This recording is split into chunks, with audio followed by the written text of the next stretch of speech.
Hello, everyone, and welcome to the Quorum Podcast. This is where academic medicine meets remote, austere, and resource-limited areas. Welcome back to the podcast. This is Averill Kelly. This week, we have another edition of our Quorum Conversations. Each month, three of us have a discussion with some of the students of the college. This month was how to set up an ICU in the jungle with just your rucksack. You will hear myself, Rod Jordan, and Bill Vashis lead this discussion.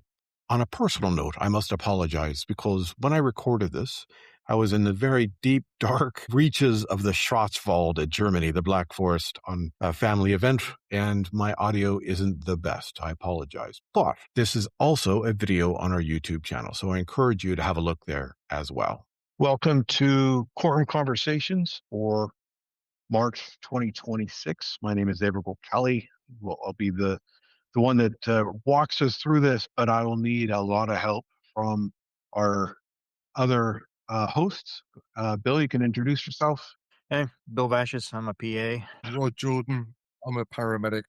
So I wanted to have a discussion on how to create an ICU in a jungle. And there's a bunch of different locations we could have chosen, but I wanted the jungle because that is just adds a whole bunch of extra pain. And the premise here is one of our graduates, paramedic graduate or master's graduate, is working for MSF or working for World Health Organization or for a security company, and they are there for medical support. We have quite a few of our graduates has done BBC work, so there's filming in the jungle, and their job is to keep everyone safe. So this is the premise that you as a paramedic or junior doc or nurse is following around a BBC crew in the jungle. And so you have just your normal medical kit. So let's have a chat about that. All right. So site selection. So I have a picture here of hammocks. And for a jungle, hammock is a good option, and even other locations. I don't know, Rod, do you use a jungle if you're out or a hammock if you're out and about in Herbal for having an overnight somewhere? Not so much in Herbal, mate, but previously in Guyana, Central America, very much so. So you're going to have a hammock that you're going to be in, and your team or the BBC crew you're with are going to be in a hammock. So the hammock is going to be your ICU bed.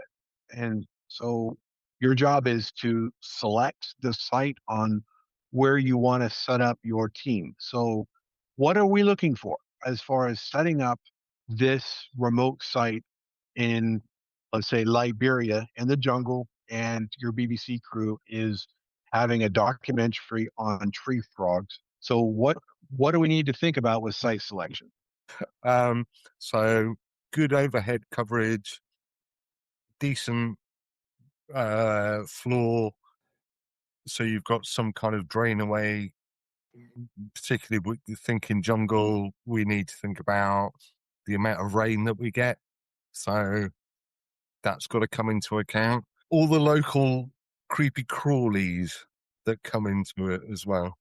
Yeah, I would say like all the things from nature environment in general. So everything like wind, rain, dust, animals, like everything which can like disturb our patient or increases infections, for example, or even cause hypothermia.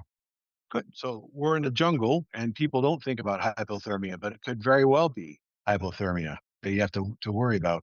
So mosquito nets were mentioned. Absolutely.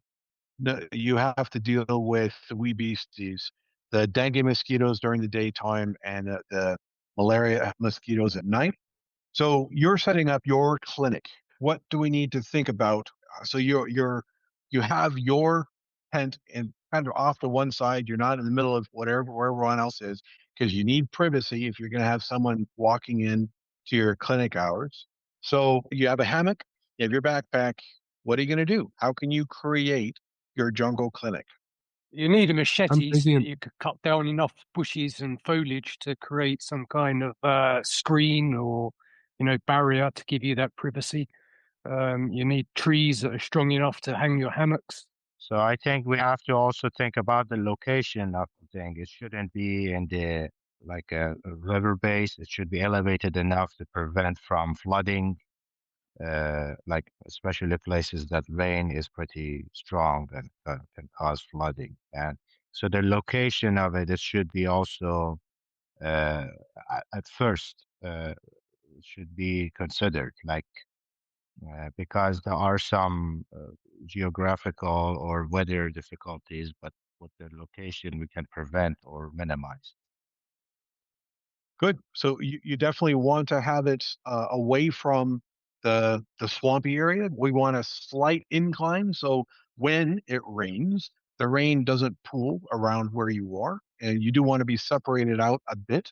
One thing that I like doing is having a reflective tape, and I will hang that from it's a meter long, is hanging from my hammock screen. And everyone, when we first set up, I'm telling everyone there, look, see that hot pink streamer that is reflective at night?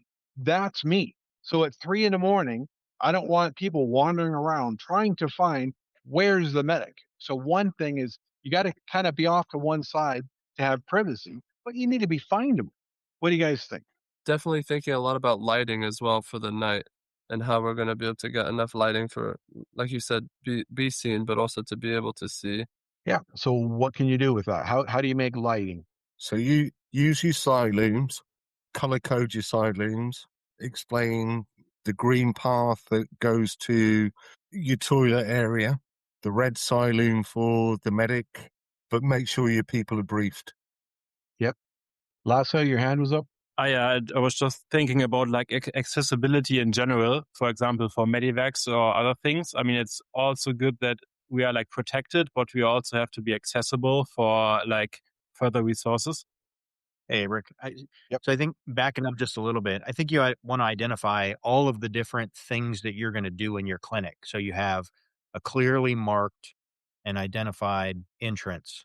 You have your processing of patients and triaging them. You might have an area for your regular clinic, your normal sick call stuff, maybe some area set aside for your trauma, and some for your more serious patients that you're going to maintain and sit on for a little bit longer. So I think you've mentioned it before about zones, like setting up different zones that you want and have that in a logical flow pattern through, so that the most common things that you're going to do, the most frequent things are going to be the easily accessible, and then the others you're going to have access to and control to, with all of the other environmental factors: protection from the rain, protection from the wind, protection from the mosquitoes and the other stuff. Having enough poles that are sturdy to hold up all your material and supporting devices. So I think kind of laying all that out, and then, like everyone said, clearly light it, clearly identify it. Give somebody a focal point to key in on when they want to reach out to the medic, so that they're not stumbling through the rest of your stuff, jacking up what you've already clearly labeled and set out. So I think all of those things, but just kind of clearly identifying what you want to do and then where is that located in your clinic, so that you and your people can get through there without the lights, because when the lights go out, it's going to happen. How do you navigate that area? Does it make sense logically? So, Bill, how do you determine whether or not you're going to have multiple areas versus one? Like, I mean, if I'm planning on having coverage for enough people to where I'm going to need multiple beds ready, versus, reactive to like some sort of MCI type situation, then I feel like I should be having multiple of me, if you see what I mean, multiple providers. And, what would you say is your bandwidth? Because, I mean, that's going to all come back to the initial risk assessment, determining how many people you need versus how many people you're going to be treating. So, like, I don't know, is that like going to be one sort of quote unquote bay per provider? And then also, just a side note, when Abrick was asking about how to produce lighting at the site, I haven't done too much jungle time, but I'm assuming there's an inordinate amount of insects that get attracted to light. So do you guys recommend like lanterns or headlights? Because the headlights will be moving, but the lantern will constantly, I don't know how, sorry. Yeah, Tenga, you had about 10 really good questions in that burst. So going back to the beginning, I've never had the luxury of having more than one medic on my team. And so somebody mentioned as a comment, I think Rod, train your team. So you definitely have to identify that one other person that has the capabilities to become an assistant medic, like the first assist medic that's not a medic. And then you train everybody else up to, a basic level so that they are assets and not liabilities when you do have one of those mass cal situations. If it's just me working primarily, I'm going to have that one main area where I'm going to attempt to solve all of the majority of my problems patient wise coming in. I'll have anticipated the most likely things that I'm going to encounter in whatever environment I'm going to be in, and then the most dangerous. And so I would ideally like to separate those two. I would like to have one smaller controlled access that I do most of my stuff. And then if I have a really sick patient, I'm going to have one separate area that I can put them off to easily access myself or with my first assist medic, non-medic to be able to assist me.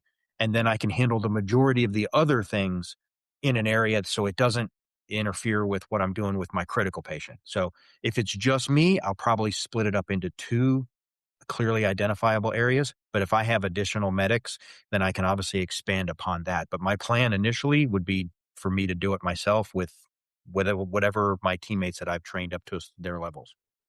So Bill, would that be like a chair versus a hammock? Chair for 99% of things, and then when you have your critical, you're going to do more of a supine situation with. Yeah, I think whatever you have the most of. So I a lot of my jungle experience is in the Caribbean. So as tragic as that was. I carried a hammock with me. I had multiple hammocks. I had one hammock that was always in my ruck and always on my belt that I could pull out and just hang between trees. Because I never wanted to lay on the ground because there's always some kind of bug that's going to crawl in that you won't find out till later. And then I'd have the more elaborate hammock that was nicer, the Cadillac version that I could lounge on when I'm not working or when I'm laid up doing nothing. But then in my clinic, I would bring cots, those shoddy green cots that are, takes you years. You need a PhD to operate and put in. So you lock in both ends, or you're an engineering genius. And I'll have those as much as possible. And then for the patients, because one, it's convenient because you don't want them having to try to navigate getting out of a hammock to spend, if they have any kind of physical limitations or injuries, you want them to be able to, bathe themselves or, use the latrines themselves. And trying to get out of a hammock if you're injured that's kind of fun to watch if you're actually sadistic. But you want to make it so it's easier for them to navigate in and out of their cot or their bed if they're going to end up staying for any length of time. So I wouldn't use like the picture that Abrick had up about the hammocks and stuff. I've never been able to manage a serious patient in a hammock. That's always been for comfort or sleep. But I would put him in a cot. It depends on the job. So for this one, say you're working for BBC, you got to have everything out of a backpack, and you're walking 8 hours past the SUV car park to see this tree frog. You're not going to bring pots, but you could bring. I'm with Bill. So multiple hammocks are awesome, and I'm fond of the Hennessy hammock for myself. It's like a hotel. And so you ask about chairs. Yes, absolutely. 99% of our clinic time is osteo primary care, right? And that's going to be a chair. And they have their own chair. So I have mine. You want to come in? My sick hours are this. Bring your chair, sit down, get away from everyone else. Let's sit down. Where's your itch? Okay, let's talk about that. That's going to be a sit down sport and not necessarily a hammock. So you got both ends on that one. Good. Now let's start talking about fun stuff. Toys, monitoring. So there's a minimum, better, best that the Long Field Care Working Group uses. Fantastic. But let's just talk about the minimum. What do you have on you? What in your back? And what do you have in your SUVs? So you mentioned your ruck truck house. So for me, I have a 3-lead ECG. That 3-lead ECG. I'm a big fan of having that capability to get a 3-lead, and that's an SpO2 as well. And we use cling film to put it on top of the the BP cuff, which something you need as well. So for monitoring, I look at CPRO. CPRO is our primary vital signs at the college: cap refill, pulse, respiratory, and oximetry. And with that, I have an instantaneous look of the cardiovascular capability of my casualty. And then I can add on to that. But so I do carry an ECG on my computer bag. I even carry BP on my computer bag because it's super compact nowadays. Steph, not so much. So what do you guys think you would have on your minimum better best for monitoring in your jungle ICU? It's the same like on the wind turbines. I think I would go with a BP cuff, SpO2, and a stethoscope. I think this would be my minimum. Or maybe not the BP cuff if we have like capillary refill for the beginning, but I would not feel comfortable without it. Like ECG is for me like better. It's not minimum. So BP is Wait, mandatory. Lawson, you would rather have an ECG than a BP? I would prefer if we're in this situation, and I would prefer the BP cuff to the ECG. Okay, sorry, I thought you said the opposite. Yeah, sorry. So we need BP because that's our map, right? In austere ICU and critical care, it's all about urine output and map that we have to have. So on the basic, your minimum better best of your monitoring, the minimum, maybe having a BP is mandatory because we need map, don't we? Anyone else? I'd say we like map more than we need it. I would put it into, I would like to have a map and I'd like to be able to chart that over time. But my confirmation that I have a sustainable map is urine output, mentation, perfusion.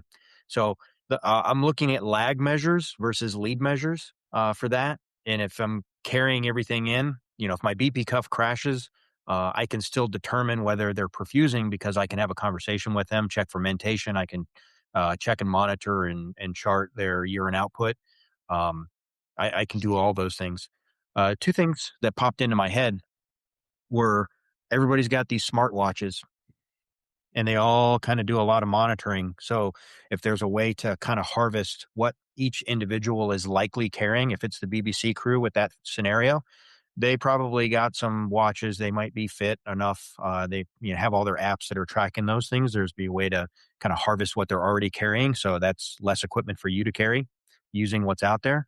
But if I were going to carry a personal tool, it would be some form of portable ultrasound. Obviously, I'm a fan because that gives me a lot of information. I can check so much and get instant feedback on efficacy for perfusion and flow and any of that stuff. So if I'm going to carry a Gucci tool, it's going to be a point-of-care ultrasound device.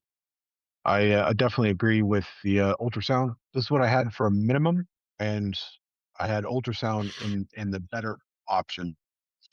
But I'll be honest, I carry ultrasound pretty much everywhere that I can.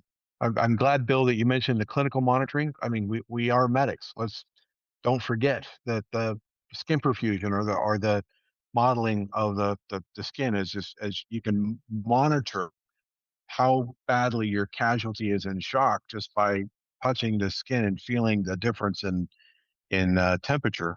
Good. And then for better. Hey, Brick, I think that lighting needs to be mentioned one more time because we've all been in a situation where you have all of your stuff, but your light either goes out or you can't see it, and makes things a lot more difficult to do that monitoring that we're talking about. Lighting, there's a slide at the end. We'll talk about non-medical kit. And to quote Jason Jarvis, 2 is 1, 1 is none. If you have one light source and you lose it, you're up a creek. So yeah, light source is really, really important. I have 3, and one of them is my smartphone. But you're absolutely right. Well, I would say I would go back. That's along the watches. Everyone's got a watch. Everyone needs to carry multiple light sources too for everybody else. So you're kind of distributing that amongst everyone. And the odds of everyone's light sources going out at the same time is less, but still possible. Good. In this case, for light sources, like 12 is 1. I'm a complete freak, I guess. I've in my day sack, my travel pack, I have 3 different torches, just the way I roll. Let's talk about drugs a bit. What drugs would you change if you're going 8 hours past your SUV with a couple of old guys who are entomologists studying some sort of BBC documentary? So what kind of drugs would you want to add to your normal kit? I think it depends. If I have this mission, I think I would go more to primary care stuff. So like pain NSAIDs, like painkillers, some things like cream for insect bites, like all that kind of stuff first, and then have my like normal emergency medication kit with me, like extra. Good. So yeah, next slide we have over the counter stuff. We're going to talk about that. Everyone wants ketamine. Everyone loves ketamine and Medaz. And I'm one of them. But on deployments, very rarely do we get to play with the fun stuff. It is the basics, the over the counter meds. So what do you guys carry that you're something over the counter or primary care? What kind of drugs would you want to add to this trip? Activated charcoal and one that is not a drug, but I think is the most useful thing to have, betadine. Good. I'm a big fan of Dakin solution, which is a powder that Alejandro, yeah, antidiarrheals. I'm a big fan of loperamide, but only for a social reason. Loperamide is a social drug, meaning that unless they need to be exfilled or go to a meeting, if you're a security for some big wig in the area, you need loperamide. But the Wilderness Medical Society showed good research that loperamide doesn't extend nor does it uh, shorten the disease process. I think just in general, from my experience remote, like the most things which I give at the moment is painkillers and stomach stuff. So in general, that's like the most common part. And I think if we talk about like this, as you said, like one day or 2-day trip, I think loperamide is not a bad idea. Of course, it's a social drug, but I mean, we also have to, so if you look at this like strategic, you also have to get this guy out with you out of the jungle. And maybe it's a reason to like give loperamide for the first day till you're back in like civilization again, and then stop it. Good. Somebody mentioned a Z-Pack. That's good. Anti-malarials. This is something you need to be fastidious on, but not just for yourself, but for all these BBC people who don't understand malaria. And I'm too lazy to carry a severe malaria patient 8 hours back to the SUV. So yeah, every day you got to get into a group. All right, everyone, show me your Malarone, and everyone take it. Good. I think to add to the Drum- analgesia, you probably want to think about some Penthrox or something like that. So that's not bad. But the problem is we're 8 hours out, and there you got 2 doses with the Penthrox. But yeah, if you're reducing a dislocated shoulder, Andy, you're right. A fantastic drug for that. Anyone else? Yeah. I love what Marlon said about ORS, but I just wanted to ask, I've heard activated charcoal 2 times now, and I just want to know people's arguments behind that. I was going to say activated charcoal without an NG tube in place. I've never had a patient drink activated charcoal. Yeah, I've always given it through an NG tube. And yeah. So what about dermatology? What kind of meds do you think we're going to be dealing with on a day-to-day basis for these BBC guys? Good antiemetic. That's why I have the meclizine there. Antiemetic is a good, or indazotron if you have that. I'm big fan of that. I carry that myself. Doxy does cover skin and malaria. It does. Hydrocortisone, then like panthenol cream in general, like for rushes, whatever. Something against herpes. I don't know like the name, but like this kind of environment is like a good trigger for this.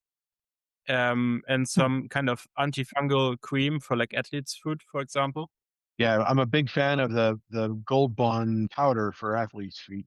I think a lot of the anti-malarials, the antivirals, if somebody's got a history, well, let me go back up. If we're in a malaria endemic area, everyone's responsible for their own. I would like to know everything that everyone's taken, because what I'm going to carry is going to be the treatment for them if that fails. And you can't typically use the same medicine to treat if they're using that as a prophylaxis. So you'd have to know which medicines that they're taking for anti-malarial based on the location. And then as the primary medic, I would be responsible for carrying something to treat them should their prevention fail, whether it's compliance, most likely, or resistance. All right. As the provider, I'm going to need to give them something stronger than what they're already taking for prophylaxis. And then for any of their other endemic medical conditions like herpes or whatever, for flare-ups, they would be responsible for carrying something along those lines. I would put the initial response on them to carry their prevention and rescue meds for something like that.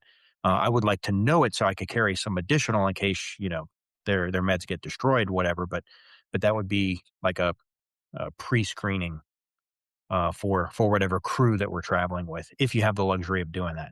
If they're coming from multiple locations, the likelihood that you're going to run an effective screening for all of the people is less likely. But the goal as the provider would be to try and have some type of pre-screening for everybody that's going to be on this excursion, so that you're aware of any endemic medical conditions that may flare up or cause you concern later, because they're going to wake you at 3 a.m. when that happens. What about infection control? Soap. Oh, soap. Got it. Yeah, I'm a big fan of hand washing. Semmelweis is correct. Anyone else? Eye protection and masks. Good. So if you have respiratory problem person coming into your clinic, yeah, you might want a mask. And don't forget Dakin solution. It's super lightweight.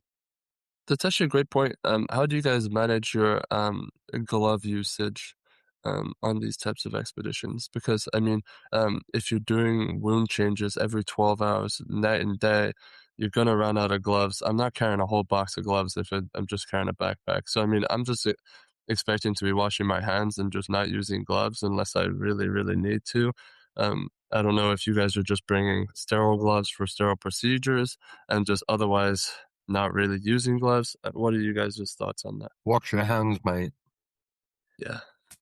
I think it's like the same. I think this is like this typical paramedic nurse thing, because you all know like nurses are, so paramedics are using gloves every time they touch a patient.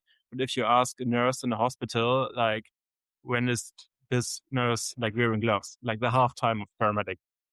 Yeah, also, I think in an environment like the jungle, you'll be lucky to get a pair of gloves on your hands in the first place, because it's so humid, sweaty, and hot. You're just dripping wet all the time. You'll never get a pair of gloves on. Well, I was just going to say, sterile procedures in the jungle are a goal, but it's never going to be what you actually get. You're going to go for as clean as possible, and then rely back on your antibiotics to cover some of that inevitable contamination. I mean, you would like to have it as sterile as possible, but some things you're just not going to be able to get. You definitely aim for that, though. Evidence-based medicine works everywhere. But yeah, trying to get a sterile the goal. reality, it's the goal, but the reality is, you're going to be sweating. It's going to be wet. It's going to fly into your field. It's the goal, of course. So what about power, food, and water for your jungle ICU? So one thing is, sometimes you have to scout around, find some clearing maybe that's not in your immediate AO, and leave your battery and solar charger there, or some rock outcropping that you can climb up a bit to get a little bit of sun. And that's where, well, first off, that's where you're going to get your SATCOM for your top cover. But you may have to set up a charging station away from your clinic, away from your camp. I was going to say, I've never gone on a BBC excursion, but I suspect with all of the cameras and such, they're going to have a good plan for charging all of their cameras and their stuff. So, I mean, that's probably going to be one of their primary goals and something that a problem that they've already solved. I think just being aware of what it is and letting them know when your needs are going to trump their needs, at least have some kind of an agreement set up to charge your devices. But you should definitely have battery backups and solar options and all of those things. Absolutely. And having a foldable solar panel is mandatory for a medic, because your handheld ECG, as nice as it is, it's not going to charge itself. And what about water? How are you going to get drinkable water for your clinic, for your ICU? So the Catadine filter is definitely something that we had on the teams and the ODAs, and I've had on my wilderness expeditions. But boiling water works. This is a Kelly kettle. No, I did not invent this. Another Irishman did. But every ICU should have one of these, because you can cook with it and you can boil water very quickly with just a little bit of dry wood. So we cannot talk about an ICU in the jungle or an ICU anywhere without boiled water. We use a ton of boiled water, and it's more than just a cup of tea that Mrs. Doyle from Ireland keeps talking about. A cup of tea does make the world a much better place, but we go through a ton of boiled water in an ICU. So this is something you need to think about. What do you guys have now that's going to get you boiled water? Like at home? When you're out and about in a Oh, backpacking or wilderness environment. Jet boil, good. That's common and so convenient, but you do have to carry your own fuel, don't you? And then once you have the water boiled, where do you keep it? So when you start thinking about an ICU in austere environments, it's more than just having a bunch of ketamine and a Foley kit. You have to think about how to have a nursing station, how to reuse bandages, and you can put them in a pressure cooker if you want to carry that, or boil water and then put them out and let them dry. It's not the best, but it works. These are things you have to think about when you are thinking about an ICU. Any comments? I don't remember who said it, but I love the Bill keeps bringing back to it of like it's a team approach. We're not going to be the only ones helping the rest of the team, and everyone having, there's one person in charge of water, and that might not necessarily be you, but could be you, and making sure that everyone's doing things in a sanitary manner. But the idea of having someone who's filtering, e.g. via like a millbank bag or another method, or pre-boiling. Or instead of spending so much time for doing that for 10 people every day, you just filter and you have clean water, but then everyone sterilizes themselves pre-use, making it a lot smoother. But I don't know. These are things you have to think about as a medic. You have 7 people on your team, on your BBC group. How are you going to maintain that they don't get unwell because of what they drink? Zach, you'd mentioned UV light. There's a ton of different ways to make potable water, and much like a torch, much like a light source, 2 is 1 and 1 is none. So I carry a life straw. They're rubbish, but that's my go to hell option. Then I have a Catadine filter, and then I have a way to boil something. So you need to come up with a ton of boiled water.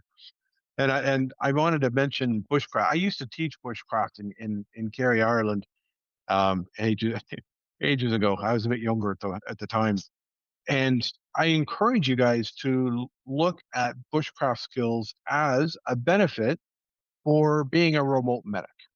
Like you need to be able to do a quick 5-minute fire, to boil something, to be able to get bandages while moist. You're going to try to wipe the guy off, and you don't have shaving cream to make it easy for you. And so you need to come up with ways to be good at bushcraft, which is basically setting up your camp as well. So I put up my Hennessy hammock, and I tighten it so much it's nearly flat, and then I get 2 sticks and I pound them into the ground right where my feet drop out underneath the when I come out of the Hennessy hammock, and my boots are on those 2 sticks upside down, so I can always find them, and they're not going to have a wee beastie. Oh, they still have a wee beastie in them for once in a while, but like campcraft is really important if you want to be good at an ICU a jungle ICU. So you want to be remote medic. And I'm sorry I didn't put bushcraft skills, survival skills in our bachelor's program.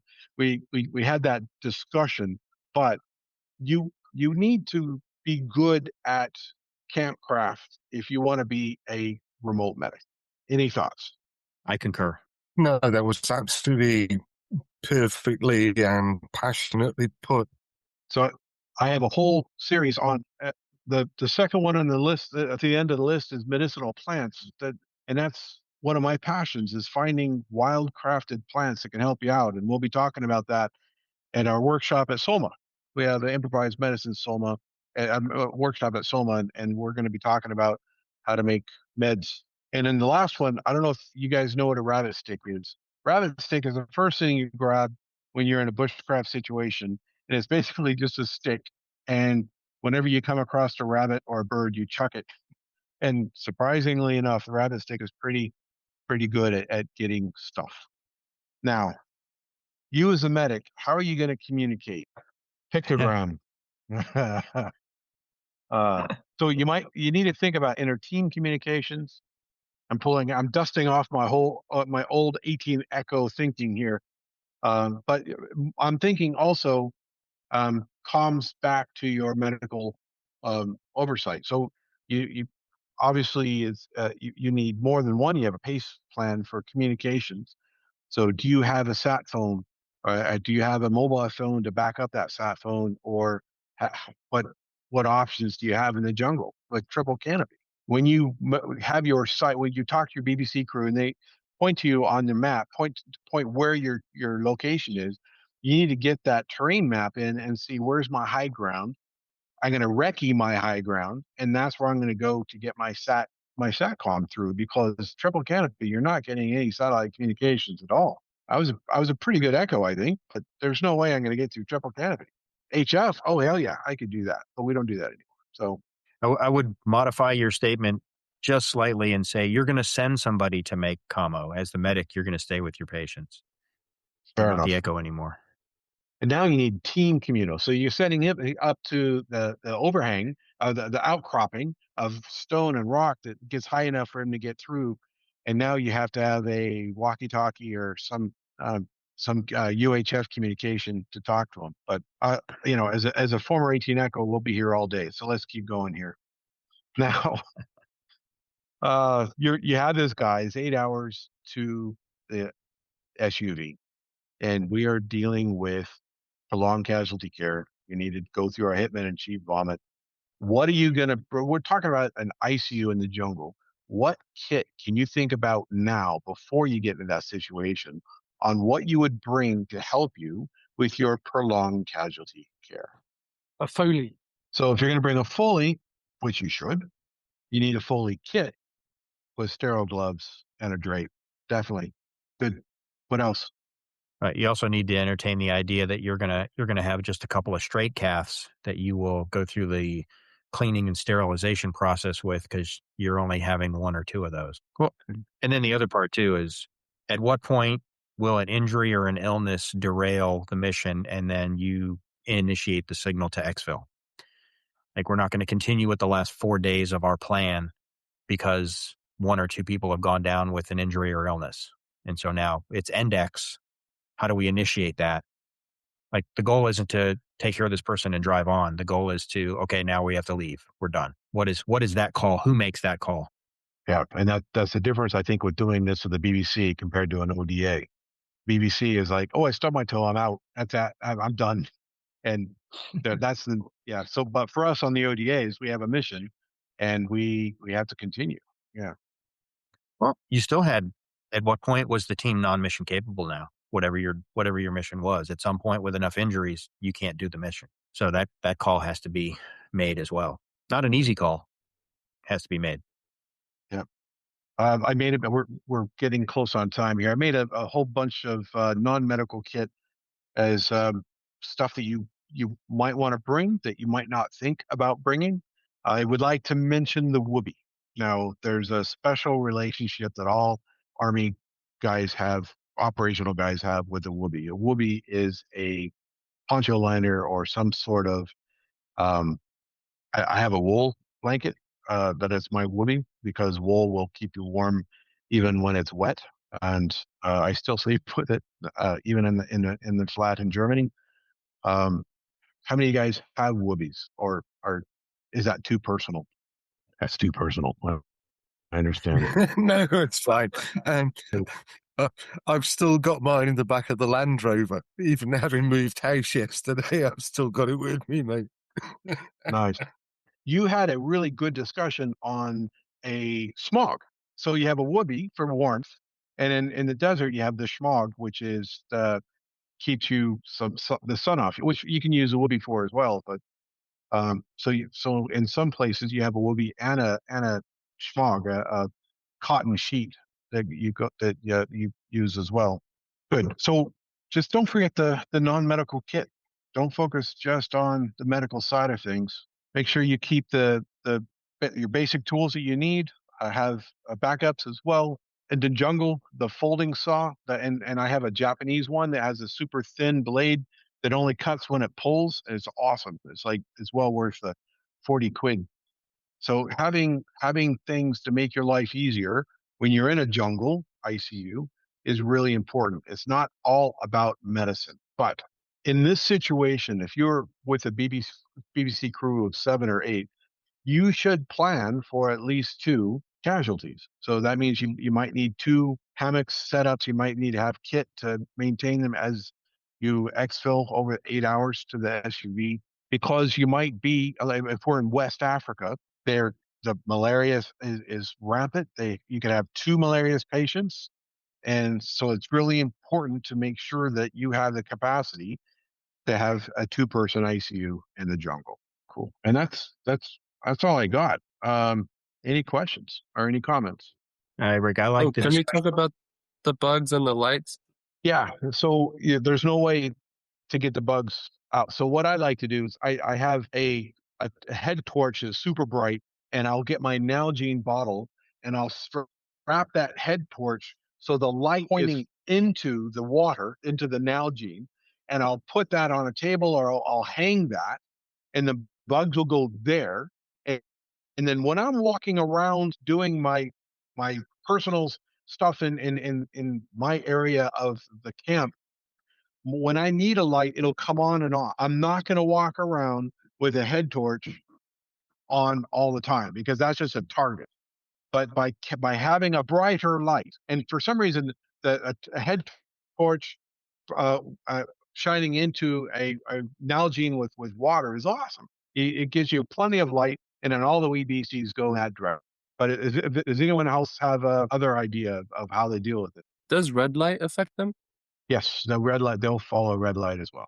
And if you get yourself an arc light, which has got a UV capability, you can scan for your scorpions and bugs as well. Nice. We didn't mention that in the kit. That should be the minimal kit to have an arc light. Yeah, absolutely, mate. We dropped the ball on that one. So does this change anyone's concepts or ideas on how to plan to set up an ICU? I think one of the biggest things you need to do in the austere environment is plan. You should have, as Bill talked about earlier, you should be able to have done a full past medical history on everybody who's going with you, and so you should know um, what they're going to be susceptible to, and also to convince them to bring those extra medications that they take for their daily lives. And I've done that with packing around the jungle with a 70-year-old man, who had a pretty dense history, all the way to being with just young 20-year-olds in the middle of a different jungle. So that's one thing I would recommend, and also the planning for evacuation of how you're going to get back. Each mission is going to look different by whatever you're doing. BBC with the crew is one thing. I've done anti-poacher operations in the middle of the jungle, and that was quite different.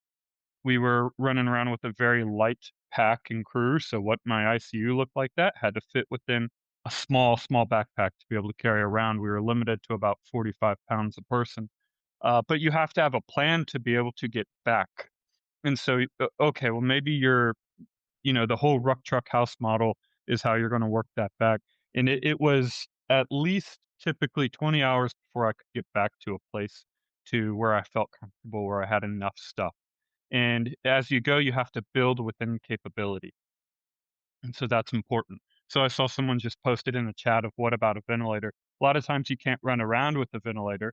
I've done recovery rescue operations where I've come in to extract somebody, and I've had a small ventilator in my backpack, but I had a helicopter that was essentially going to hover around me till I'm ready to go.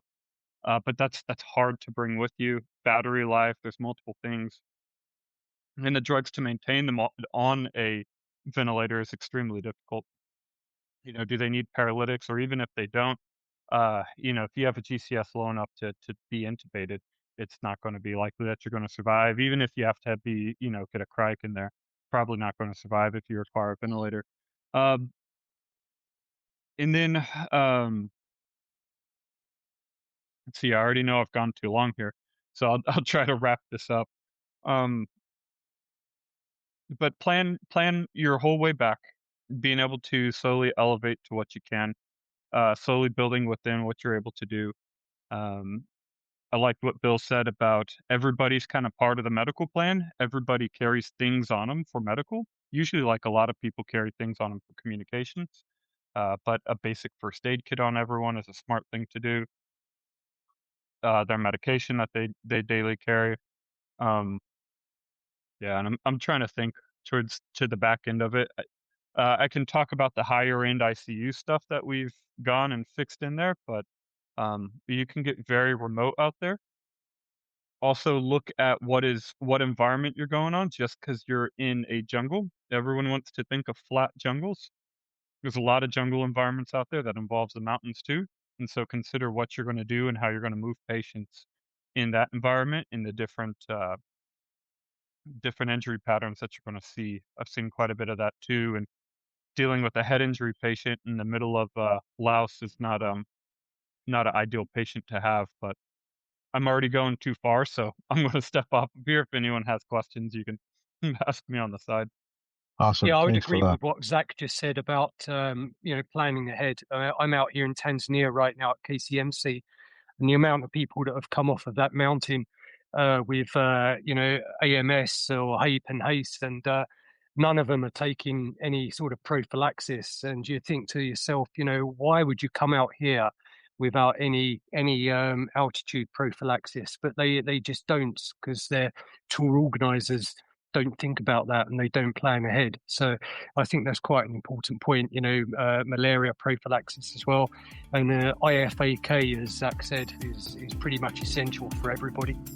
I think one thing to kind of add on there, good seeing you, Zach, This has been is a lot of the decisions to stop the mission is going to fall on the medic, and you have to decide, okay, is this patient so sick that I have to be stationary, and evacuation is them coming to us because this patient isn't stable enough to take out with just one person, one provider. You need a team to come in and get that person. So being able to correctly assess and make that determination and then turn around and brief that to somebody so that they understand the patient is not stable enough to be carried out by the one person or the team of non-medics to get out of there. They're going to have to send somebody in to get them. That's another call that needs to be made specifically. So you're going to set up the ICU because you have a sick patient, and you're going to be stationary for a while the team comes in and gets that sick patient because the patient's not stable enough to take out on your own with the people that you have. So, yeah, we're right now at the top of the hour. That is the discussion.